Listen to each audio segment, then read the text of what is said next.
అక్క కొండ సురేఖ గారు చెప్పినట్టు మనం చెట్టును కాపాడితే చెట్టు మనల్ని కాపాడుతుంది అని. పెద్దలు వనమే మనం, మనమే వనం అన్నారు.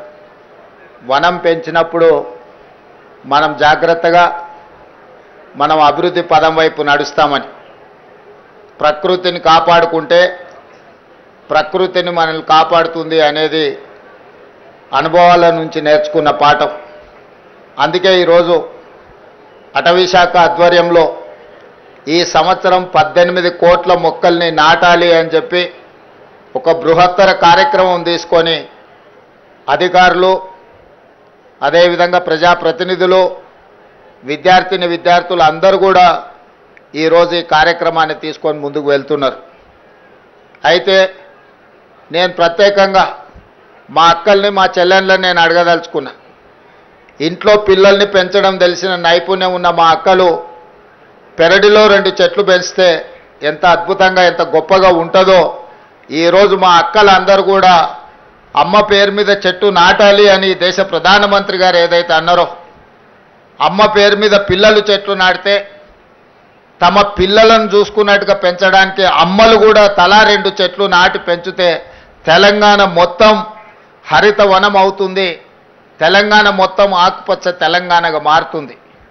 ఈరోజు అమ్మ ఒడిలో, అమ్మ బడిలో, అమ్మ పర్యవేక్షణలో ఏమి ఇచ్చినా వాటికి రక్షణ ఉంటుంది.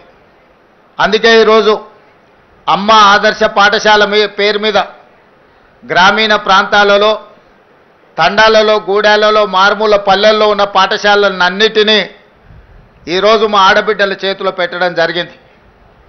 పిల్లల అటెండెన్స్ పంతుళ్ళు తీసుకుంటే పంతుళ్ళు పాఠశాలకు వస్తుర్రా లేదా వాళ్ళ అటెండెన్స్ తీసుకునే బాధ్యత మా అక్కలకి ఇచ్చిన ఈరోజు. ఎందుకంటే పిల్లల చదువు పట్ల శ్రద్ధ చూపించేది కన్న తల్లి కంటే ఎవరు ఎక్కువగా ఉండరు కాబట్టి ఈరోజు పాఠశాలలు మా అక్కల చేతిలో పెట్టినాం. ఇదే కాదు, ఒకప్పుడు సోలార్ వ్యాపారం, సోలార్ పవర్ ప్లాంట్స్ పెట్టాలంటే అదానీలు రావాలి, అదానీల వ్యాపారం అనేది. కానీ ఈరోజు 1000 మెగావాట్ల సోలార్ పవర్ ప్లాంట్స్ ఈరోజు మా అక్కల చేతుల్లో పెట్టి స్వయం సహాయక సంఘాలకు బాధ్యత ఇచ్చి ఈరోజు 1000 మెగావాట్ల సోలార్ విద్యుత్ ఉత్పత్తి ఒప్పందాలు విద్యుత్ శాఖతోని మా ఆడబిడ్డల చేతిలో, మా అక్కల చేతిలో పెట్టినాం. అదే కాదు, ఈరోజు ఆర్టీసీ బస్సులో మా అక్కలు ఉచిత ప్రయాణం చేస్తున్నారు. గతంలో అమ్మగారి ఇంటికి వెళ్ళాలన్నా, అమ్మవారిని దర్శనం చేసుకోవాలన్నా మా అక్కలకైతే ఇంటి ఆయననో లేకపోతే కొడుకునో పైసలు అడగాల్సిన పరిస్థితి, కిరాయి పైసలు. ఇప్పుడు ఇంటి ఆయన పని మీద ఆఫీస్కి పోతే అక్క అమ్మగారి ఇంటికి పోయి అమ్మని చూసి మళ్ళీ ఇంటికి ఆయన వచ్చే లోపల వచ్చేటట్టు ఉచిత బస్సు ప్రయాణం ఇచ్చినాం. బస్సుల్లో ఉచితంగా మా అక్కలు, మా చెల్లెళ్ళు ప్రయాణం చేయడం కాదు, ఈరోజు రాష్ట్రంలో 1000 బస్సులు కొని మా ఆడబిడ్డలే ఆర్టీసీకి కిరాయికి పెట్టినారు. ఇలా 1000 బస్సుల యజమానులు మా అక్కలు అయినరానంటే ఈరోజు వాళ్ళ చేతుల్లో వ్యాపారం ఉంటే బాగుంటుంది అని చెప్పి మా అక్కల కోసం ఈరోజు ప్రత్యేకమైన ప్రణాళికలు చేసినాం. ఈరోజు హైటెక్ సిటీ అంటే మన వాళ్ళందరూ విప్రోనో, ఇన్ఫోసిస్నో లేకపోతే మైక్రోసాఫ్టో ఇట్లాంటి మా పాత్రికేయ మిత్రులు పేపర్లలో రాస్తుంటారు. కానీ మా అక్కలకు హైటెక్ సిటీ పక్కన, హైటెక్ సిటీ ఎంతుందో అంత 3.5 ఎకరాలలో కొన్ని 100 కోట్ల రూపాయల స్థలాన్ని వాళ్ళకిచ్చి ఇందిరా మహిళా శక్తి పేరు మీద రాష్ట్రం నలుమూలలో వాళ్ళు ఉత్పత్తి చేసిన వస్తువులను ఈరోజు ప్రపంచ దిగ్గజ కంపెనీలతో పోటీపడి నిర్వహించే విధంగా ఈరోజు మరి మా ఆడబిడ్డలకు ఇచ్చినాం. మా పాత్రికేయ మిత్రులు ఎందుకో మరి విప్రో, మైక్రోసాఫ్ట్ గురించి రాస్తున్నారు కానీ మా ఆడబిడ్డల ఇందిరా మహిళా శక్తి అక్కడ ఉన్న వాళ్ళ వ్యాపార సముదాయం గురించి అస్సలు రాయడం లేదు.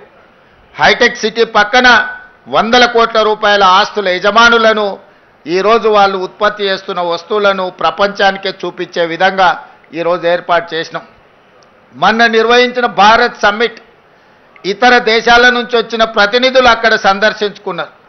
మొన్న జరిగిన మిస్ వరల్డ్ కాంపిటీషన్లో పాల్గొన్న మిస్ వరల్డ్ కాంపిటీటర్స్ అందరూ కూడా అక్కడికి వెళ్ళి అసలు మన మహిళల యొక్క శక్తి, వాళ్ళలో ఉన్న నైపుణ్యాన్ని ఉంది, తెలంగాణలో మహిళలు ప్రపంచంతోనే పోటీ పడుతున్నారని చెప్పి ఈరోజు మిస్ వరల్డ్ కాంపిటీషన్లో పాల్గొన్న వాళ్ళు కూడా మా ఆడబిడ్డల్ని అభినందించారు.